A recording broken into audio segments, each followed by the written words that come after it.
శ్రీమాత్రే నమః. చాలా మంది కూడా స్త్రీ శాపం ద్వారా ఇబ్బందులు పడుతూ ఉంటారు. కుటుంబ వ్యవహారంలో సంతానం లేకపోవడం, ఆరోగ్యంగా ఇబ్బందులు పడుతూ ఉండటం, ఇలా అనేక రకమైన సమస్యలు ఎదురవుతూ ఉన్నాయన్నమాట.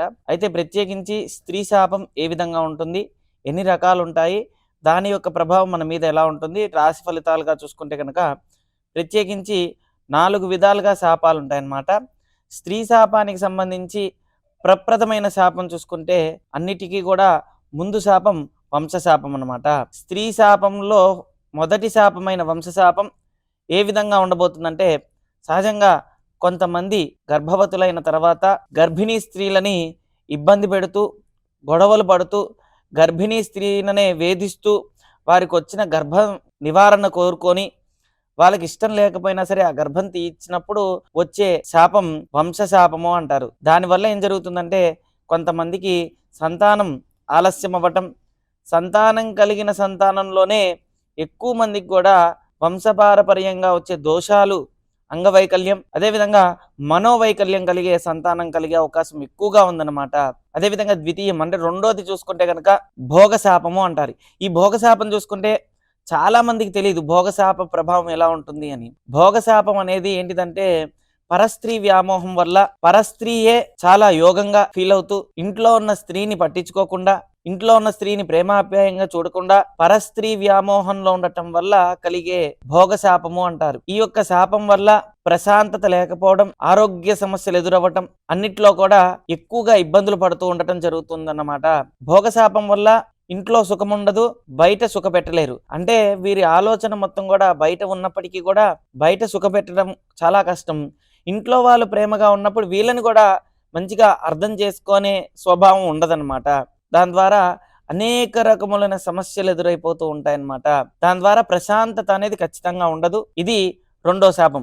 మూడో శాపం చూసుకుంటే కనుక కర్మశాపం. అక్కని, అదేవిధంగా చెల్లిని, పిన్నిని, అమ్మని, అమ్మమ్మని, ఇలా ఎవరైతే బాగా మన అనుకున్న వారు, లేదంటే స్త్రీ సంబంధించిన వాళ్ళు ఎవరైనా సరే వాళ్ళ దగ్గర ధనం కానీ, లేదంటే వాళ్ళకి ఇస్తాను అని మాట ఇచ్చిన ద్రవ్యం కానీ, లేదంటే వాళ్ళకి స్థలం కానీ, పొలం కానీ, ఏదైనా సరే వాళ్ళకి ఇవ్వాల్సినవి ఏదైనా సరే అవి ఇవ్వకుండా వాళ్ళని మోసం చేస్తే గనక తగిలే శాపం కర్మశాపం అన్నమాట. ఈ కర్మశాపం వల్ల వచ్చిన స్త్రీ ఎంతో ప్రేమగా ఆప్యాయంగా ఇతనికి ఉంటుంది, ప్రేమగా ఆప్యాయంగా ఉండాలని. కానీ ఇంట్లో ఉన్న స్త్రీ తనతో ప్రేమగా ఉండదు, తరచూ గొడవలు అవుతూ ఉంటాయి. అదేవిధంగా అన్నిట్లో కూడా భార్యాభర్తల మధ్య ఎక్కువగా గొడవలవుతూ, అత్తా కోడలు కూడా గొడవలవుతూ, ఆడపడుచుతో గొడవలవుతూ, ఇలాంటివి అనేక రకమైన గొడవలు అవుతూ ఉంటాయి. అందుకే నువ్వు ఏం కర్మ చేసావురా అంటారు, అంటే కర్మశాపము. అదేవిధంగా నాలుగో శాపం చూసుకుంటే కనుక దైవతా శాపము అంటారు, పరమార్థికా శాపం. ఈ శాపం ప్రభావం ఏంటంటే ఒక ఆకర్షణ శాపం అని కూడా చెప్పుకోవచ్చు.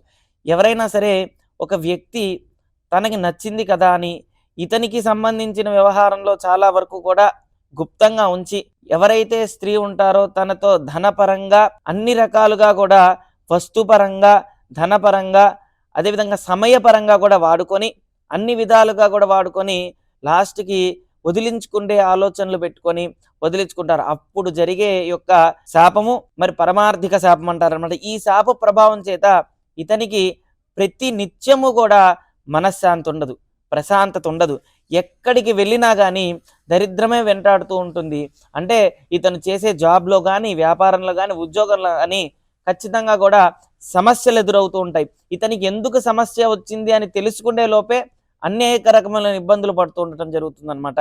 అయితే ప్రత్యేకించి ఈ స్త్రీ శాపం అనేది మేషరాశి వారికి చూసుకుంటే ఏ విధంగా ఉంటే ఏ ప్రభావం ఉంటుందనేది చూసుకుందాం. సహజంగా మేషరాశి వారికి కోపము, ప్రేమ ఈ రెండు ఎక్కువ ఉంటాయన్నమాట. అయితే అన్నిట్లో కూడా కోపంగా ఉండటం వల్ల కొన్ని కోల్పోవాల్సి వస్తూ ఉంటుందన్నమాట.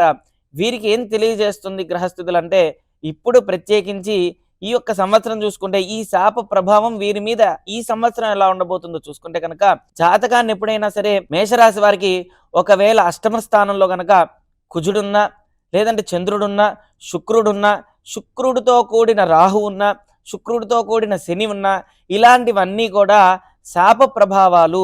ఇవన్నీ కూడా శాపాలను చెప్తూ ఉంటారనమాట. చంద్రుడు ఉంటే ఒక శాపం, అదేవిధంగా కుజుంటే ఒక శాపం, శుక్రుడుంటే ఒక శాపం, ఇవన్నీ కూడా ప్రభావాలు ఉంటాయన్నమాట. కాబట్టి ఒకవేళ శుక్రుడితో కూడిన శాపం ఏంటంటే మనకి భోగశాపం. ప్రత్యేకించి ఇప్పుడు వ్యవహారం చూసుకుంటే కనుక వీరికి ప్రత్యేకించి భోగశాపము, కర్మశాపము సూచిస్తూ ఉందన్నమాట మేషరాశి వారికి. ఎందుకంటే సహజంగా రాహుతో కూడిన శుక్రుడు, శనితో కూడిన రాహు రానున్నాడు, శనితో కూడింది. కాబట్టి ఇప్పుడు శుక్రుడితో కూడిన రాహు ఉన్నాడు కాబట్టి ప్రప్రథమంగా జనవరి మాసం నుంచి చూసుకుంటే కనుక జనవరి, మార్చి, ఫిబ్రవరి, జనవరిలో చాలా తక్కువ ఉంది ఈ ప్రభావం.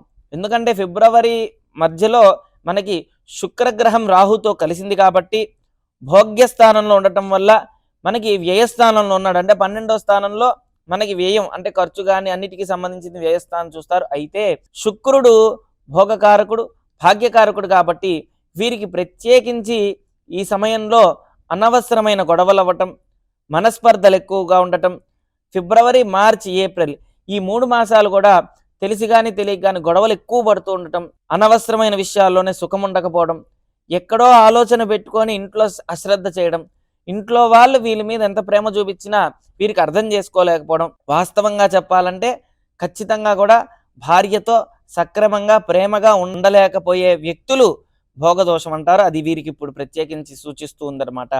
అదేవిధంగా ఇంకో దోషం కనపడుతుంది, కర్మశాపము అంటారు. ఈ కర్మశాపం శని భగవాన్ అంటే మనకి శుక్రుడు రాహుతో కలిసి ఉండటం వల్ల భోగదోషము. అదేవిధంగా శనితో రాహు కూడి ఉన్నాడు కాబట్టి April, May, June, July, August, September, October, November, December ఈ 12 మాసాల్లో ప్రత్యేకించి ఈ యొక్క మరి మార్చి నుంచి మొదలవుతుందన్నమాట. మార్చి నుంచి కర్మశాపం ప్రభావం ఎక్కువగా ఉంటుంది. ఈ కర్మశాపం ఏం జరుగుతుంది అనేది ఇందాక చెప్పాం కదా. కర్మశాప ప్రభావం చేత అన్నదమ్ముల మధ్య, అక్క చెల్లెళ్ళ మధ్య, అదేవిధంగా ఎక్కువ శాతం భార్యాభర్తల మధ్య సఖ్యత లేకపోవడం, గొడవ అవుతూ ఉండటం, ఇతనికి ఎంతో ప్రేమగా ఇంటికి వెళ్ళినా ప్రేమగా ఉన్నా కానీ ఇంట్లో వాళ్ళు అర్థం చేసుకోలేకపోవడం, ఇలాంటివి అనేక రకముల సమస్యలు ఎదురవుతూ ఉంటాయి. అయితే ఈ శాప నివారణ కొరకు ఏం చేయాలి? చాలామంది కూడా ఏం చేస్తే బాగుంటుందని ఆలోచిస్తూ ఉంటారు. జాతకాన్ని మనం పరిశీలించినప్పుడు మేషరాశికి అధిపతి కుజుడు అనమాట. కుజుడికి అధిపతి సుబ్రహ్మణ్యేశ్వర స్వామి కాబట్టి సుబ్రహ్మణ్యేశ్వర స్వామికి సంబంధించింది సుబ్రహ్మణ్య అపరాధ క్షమాపణ స్తోత్రం ఖచ్చితంగా ప్రతిరోజు కూడా దంపతులుగా కూర్చొని 21 రోజు పాటు శ్రద్ధగా సుబ్రహ్మణ్యేశ్వర స్వామికి సంబంధించిన ఆరాధిస్తూ కనుక అర్చిస్తే, ధ్యానిస్తే అన్నింటిలో కూడా మంచి జరుగుతుంది. దోష నివారణ తగ్గుతుంది, ప్రభావం తగ్గుతుంది. పూర్తిగా దోషం తొలగిపోవాలంటే దానికి తగ్గట్టుగా జప, శాంతి హోమాలు అలాంటివి చేసుకొని ప్రత్యేకించి ఎవరైతే శ్రద్ధ వహిస్తారో ఖచ్చితంగా వారికంతా కూడా శుభం కలుగుతుంది. అయితే ముందుగా ఈ దోషం అనేది గోచారపరంగా, జాతకపరంగా 2 విధాలుగా ఉంటుందన్నమాట.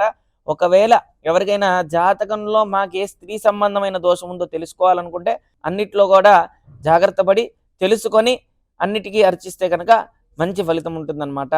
ఓం శ్రీ దత్తాయ నమః. ఓం శ్రీ దత్తాత్రేయాయ నమః.